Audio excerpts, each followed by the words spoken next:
Alejandro Villanueva. Have you heard of this man? Of course, you've heard of this man before. He was a Pro Bowler for the Pittsburgh Steelers, offensive tackle. Of course you've heard of him before. But have you heard this man's story? I can't even think of any other football story that perfectly encapsulates an underdog. Somebody who's competing for something and succeeding in something he shouldn't have even been in at all. Alejandro Villanueva's story is that story.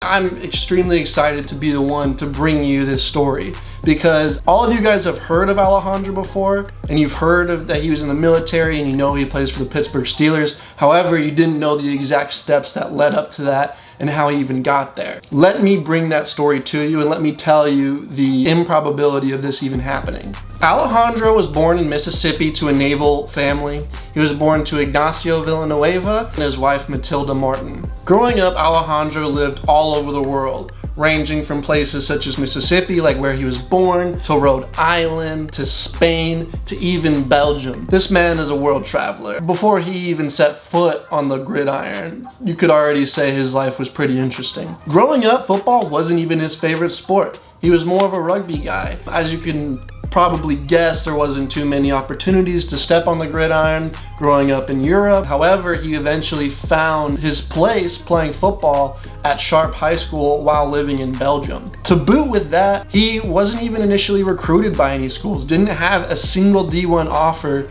going into his senior season. He didn't receive an opportunity to play Division I college football until his friend, who was being recruited by Army, told the coaches about his friend Alejandro, a 6'9" specimen who somehow flew under the radar.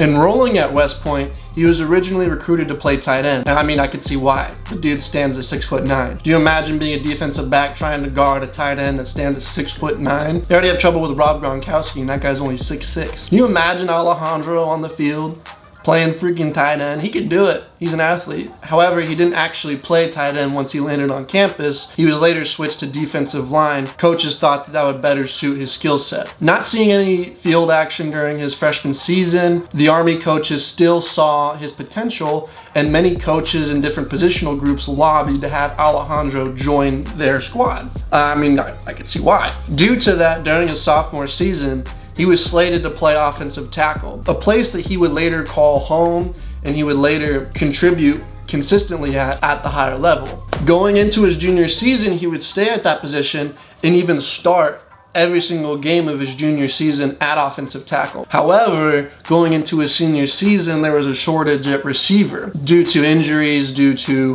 players leaving, transferring, a multitude of reasons. Because of these reasons, Alejandro was asked to perform another switch in his position, going from offensive tackle to wide receiver. Coaches thinking that his time playing tight end in high school and being recruited to tight end would translate over well to receiver, even though he had played his sophomore and junior season at offensive tackle, even his freshman season at defensive line. 9 out of 10 people would say this was an ignorant move. Why are you taking a 6'9", 280-pound offensive tackle and moving him to receiver? Doesn't make any sense. That absolutely makes no sense if you were to ask any sane person. However, 9 out of those 10 people don't know Alejandro Villanueva and the skill set that this man brings. This man put up stats playing receiver, logging 34 receptions and over 500 yards of receiving, to add with 5 tutties. Are you kidding me? This dude had 500 receiving yards after playing freaking tackle for 2 seasons and defensive line for another? And this guy's putting up those kind of stats? Get out of here. This Alejandro, dude, where did you come from? What egg did you hatch out of? Good God. After graduating from Army West Point, Alejandro set his sights on the NFL. Alejandro received a tryout from the Cincinnati Bengals to play tight end. However, things didn't pan out in Cincinnati, and he was later released by the squad. Following in line with every other individual that runs through the halls at Army West Point, he then transitioned into military service. Alejandro would serve 3 military deployments, serving as a member of the Mountain Division, the Army Rangers, and even the paratroopers. It was as a member of the 10th Mountain Division that Alejandro would earn a bronze medal for valor for saving wounded soldiers while under fire. During his military service, he acted as a plans officer, a platoon leader, and even a company executive. This guy's skill set, even outside of playing football, is speechless. Just to contribute what he's done for the military and how he's put his life on the line to save individuals. If you were to stop the Alejandro story right now, it would already be one to tell the grandkids about. I'm speechless just based on what he's achieved, going from not playing football till high school to playing for Army West Point to eventually becoming a platoon leader, serving in all these different positions, and even saving men's lives while under fire and earning a bronze medal for valor for it. I mean, it's incredible. After his first 2 tours, Villanueva attempted another run at the NFL, receiving a tryout by the Chicago Bears. Ultimately, things didn't pan out with them as well, and he was later cut by the team. Not giving up on his NFL dream, Alejandro paid $245 to attend a regional combine where he would get looked at by NFL scouts. Receiving an invite to the super regional combine, he was impressing some teams and even received an offer to try out for the Philadelphia Eagles. This time, 3rd time's the charm, he was signed. He was signed as a defensive end of the Philadelphia Eagles and was slated to compete in the NFL preseason as a defensive end. Playing in 3 preseason games,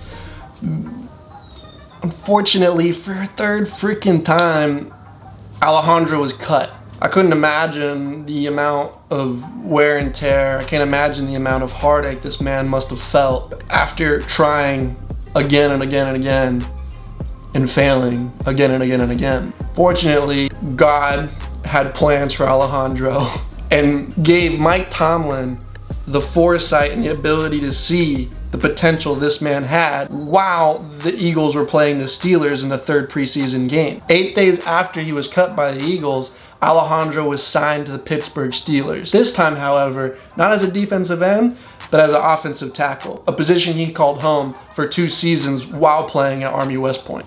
Weighing only 250 pounds though, Alejandro had to get bigger if he wanted to compete with the big boys in the NFL. Mike Tomlin put him on a strict food diet, and over a year's time, Alejandro would balloon up from 250 pounds to a whopping 340 pounds.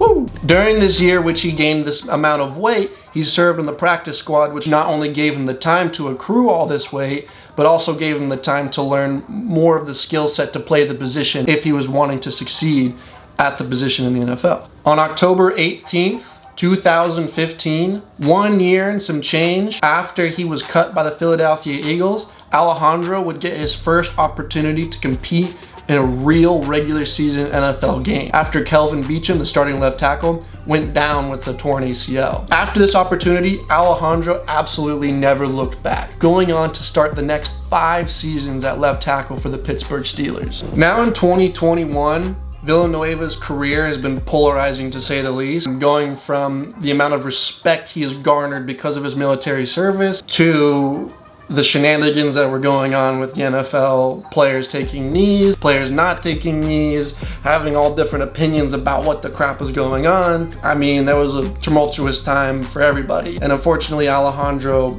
got a lot of slack for things he was doing while this was all occurring. However, no one can knock this guy's grind and absolute perseverance. Being cut 3 different times, switching positions from tight end to defensive end to offensive tackle to freaking wide receiver, back to defensive end, back to offensive tackle. Oh my gosh. I mean, outside of this guy's career playing football, going into his military career, he has literally saved people's lives. He has served in 3 different divisions in the military. Who does that?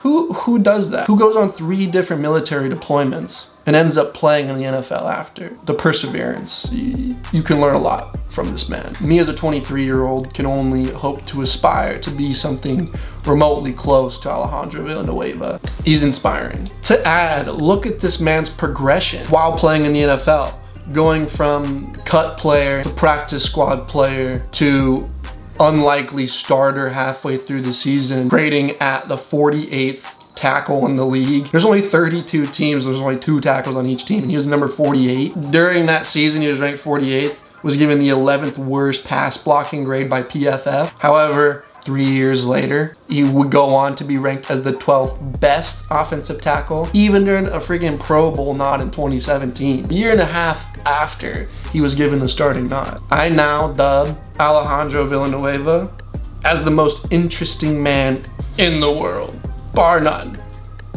That Dos Equis guy isn't even real. Alejandro is as real as it gets.